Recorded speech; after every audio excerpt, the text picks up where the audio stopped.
et action. Bon, bah bien le bonjour à tous. Nouvelle semaine qui démarre. Le petit café à la main et le studio d'hiver est enfin prêt. Même si j'ai quelques réglages à faire au niveau de la caméra, de l'angle de vue et de l'éclairage, il y a toujours un petit peu de travail à faire. Bon, ce matin, je voulais vous parler un petit peu de télétravail. C'est un sujet qu'on a déjà abordé au tout début de ma chaîne lorsque je l'ai lancé. C'était un de mes tout premiers sujets thématiques. Et c'était plus mon avis sur le télétravail. Si ce matin je vous parlais un petit peu de comment est-ce qu'on fonctionne au quotidien en télétravail, peut-être que ça peut vous donner des idées, vous inspirer, et pourquoi pas faciliter l'adoption dans votre entreprise si ce n'est pas encore le cas. Alors déjà ici, au sein du groupe Tertium, on a mis en place une récurrence possible de 2 jours par semaine. Chacun est libre de les utiliser ou non en télétravail. Donc, on travaille 5 jours dans la semaine et il y a 2 jours où les gens peuvent décider de rester en télétravail. En vrai, j'ai très peu de personnes qui appliquent cela. J'ai plutôt une personne qui aime bien, par exemple, télétravailler le mercredi. C'est vrai que le milieu de la semaine, c'est le moment où peut-être il y a une pause qui est plus appréciable, en tout cas mentalement. Pas besoin de faire de trajet, dormir un peu plus. Et sinon, c'est de temps en temps et c'est aléatoirement en fonction de la vie des gens. Voilà, il n'y a pas vraiment de moment obligatoire ou récurrent qui s'est posé là-dessus. C'est déjà un premier point. Ça veut dire que les gens aussi se sentent bien et aiment venir au bureau. En tout cas, j'imagine, voir leurs collègues et puis discuter un petit peu, échanger.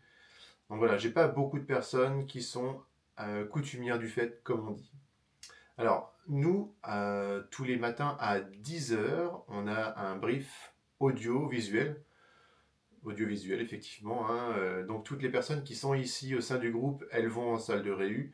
Elles démarrent la caméra, le son, micro, tout ça, pour justement les personnes qui sont en télétravail.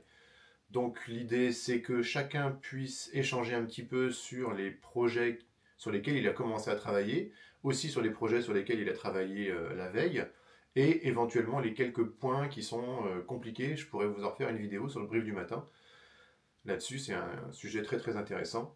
Et donc là encore, eh bien, les gens qui sont en télétravail suivent avec nous le quotidien des uns et des autres pour éviter cette rupture physique et pouvoir quand même travailler sur des projets. Alors parlons-en des projets.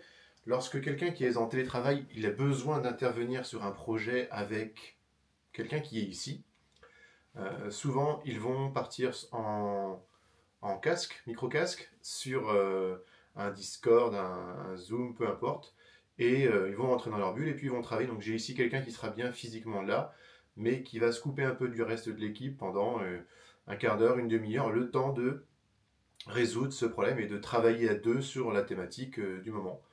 Donc ça fonctionne aussi plutôt bien et bien sûr pour le reste du temps, nous on a un chat d'entreprise. Alors on utilise beaucoup Rocket Chat et puis c'est vrai que c'est une solution qu'on déploie. Vous me direz peut-être que vous utilisez Teams qui est plus communément adopté dans les entreprises. En tout cas, nous, notre chat d'entreprise nous permet au quotidien d'échanger avec n'importe qui ici depuis notre téléphone, notre ordinateur, un navigateur web. Donc ça c'est très pratique aussi et ça permet de dire je suis là, je ne suis pas là. Et d'ailleurs ça c'est l'une des règles que nous avons en télétravail. Lorsque quelqu'un est en télétravail et qu'il débute, qu'il puisse faire coucou sur le chat pour prévenir à tout le monde qu'il débute et qu'il sera en télétravail. Et c'est la même logique lorsque la journée est terminée. Eh bien, on se dit au revoir aussi à l'écrit, puisqu'on ne peut pas le faire autrement. Voilà. Et bien sûr, on a les pauses du midi, donc bon appétit, où j'ai repris. Alors, c'est pas parce qu'on est en télétravail qu'on n'a pas le droit à une pause le matin et l'après-midi, bien au contraire. Elle fait quand même partie du rythme de travail, donc elle est toujours à dispo pour toute personne qui souhaite les prendre. 10 minutes le matin, 10 minutes l'après-midi.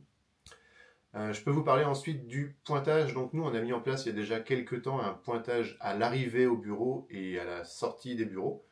C'est un pointage qui est basé uniquement sur la date de naissance et qui permet à l'équipe qui prépare la comptabilité, qui prépare les fiches de paye, de savoir très facilement qui était présent ou pas tel jour de la semaine sur un mois. Puisque du coup, derrière, on a codé une interface qui va intégralement automatiser tous ces flux et mettent en surbrillance les éventuels jours de congés pris qui ensuite sont revérifiés en concordance avec chacun d'entre eux. En tout cas, ce pointage, il est aussi pratique pour savoir qui potentiellement travaille ou pas si jamais on a des doutes. Et concernant les fichiers, puisque nous on travaille beaucoup avec des fichiers qui sont dans nos locaux, oui, on n'est pas très coutumier du fait au niveau du cloud, mais on a innové cette année, j'ai enfin autorisé l'accès de certains de nos fichiers qui sont synchronisés sur le cloud, qui permettent du coup aux personnes qui sont en télétravail eh bien, de travailler dessus, tout simplement. Vous avez du coup les fichiers qui restent ici, une partie est synchronisée en ligne, les gens peuvent travailler dessus, et s'ils travaillent dessus, c'est resynchronisé ici. Je tiens à avoir ma copie principale ici en local, ne serait-ce que pour nos engagements au niveau de Mère Planète. Voilà, qu'est-ce que je peux vous en dire d'autre sur le télétravail? Est-ce que c'est une bonne ou une mauvaise chose? Je pense que c'est une bonne chose. J'ai mis du temps à l'accepter. Ça fait quand même quelques années maintenant qu'on le pratique. Je pense que, comme beaucoup d'entre vous, peut-être, hein, moi, c'est la période du Covid qui a laissé une trace et qui fait que je l'ai adopté. Et au final, les personnes sont moins fatiguées. Ça laisse ce petit temps de pause qui peut être intéressant. La seule chose que je regrette dans tout ça, c'est que ça reste très compliqué d'avoir son équipe intégralement un jour dans la semaine, même peut-être des fois 2 ou 3 jours avec les vacances et les autres types d'absences possibles. Mais bon, s'il n'y a que ça, c'est pas trop grave. Bon, sur ce, moi j'ai mon café qui a refroidi, donc je vais y aller, je démarre ma journée, je vous dis une bonne semaine, petit café et à plus.